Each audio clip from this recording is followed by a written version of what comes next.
Australian government ने Australia study visa की policy में चुपचाप एक चेंज अनाउंस कर दिया है और जो बहुत सारी ये ढेरों रिफ्यूजल्स दिख रहे हैं आपको ऑस्ट्रेलिया स्टडी वीज़ा के, ये इसी चेंज का एक रिजल्ट है। क्या है ये चेंज और क्या चेंज हुआ है और फ्यूचर में आप कैसे बच सकते हैं ऑस्ट्रेलिया स्टडी वीज़ा की रिफ्यूज़ल से अगर आपने अभी अप्लाई करना है, इसके बारे में ये वीडियो होने जा रही है। चैनल को सब्सक्राइब कर दीजिए। I am Sagar, an immigration and education consultant from Mylingual education and visa. तो स्टार्ट करते हैं। सबसे पहली बात है कि ऑस्ट्रेलिया ने चेंज क्या किया। देखिए, रिसेंटली एक इवेंट पे वहाँ के minister of international education Julian Hill ने बात कही है कि things have gone beyond the first year. तो पहले क्या था कि सिर्फ आपको पहले साल के अपने फाइनेंसेस दिखाने होते थे कि मेरे पास पहले साल के लिविंग एक्सपेंसेस हैं 29,710 ऑस्ट्रेलियन डॉलर्स, मेरे पास अपना एयर फेयर है जो है ट्यूशन फी है पहले साल की, एंड जो OSHC अपना हेल्थ इंश्योरेंस। बट अभी क्या है, the game has gone beyond the first year.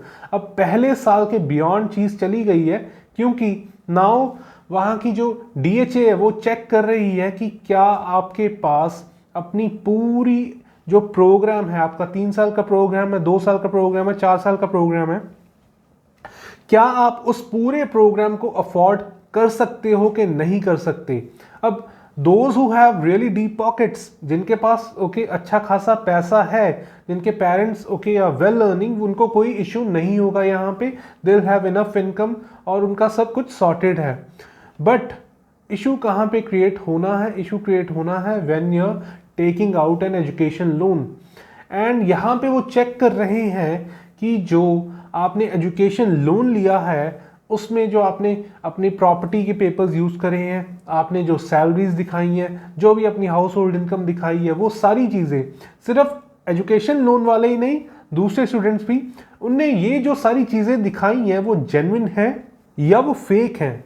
तो यहाँ पे एक बड़ा ही इंपॉर्टेंट चीज़ है कि अब मेरे को सिर्फ पहले साल की ट्यूशन फी और लिविंग एक्सपेंसेस नहीं दिखाने। वो चाहते हैं कि मैं दिखाऊं कि मैं पूरे कोर्स की ड्यूरेशन जो है मैं उसको अफोर्ड कर सकता हूं।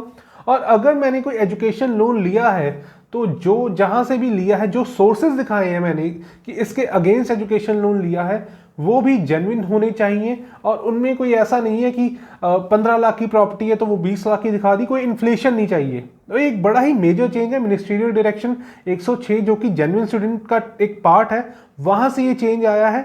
एंड ये एक ऐसा चेंज है जो कहीं अनाउंस नहीं हुआ।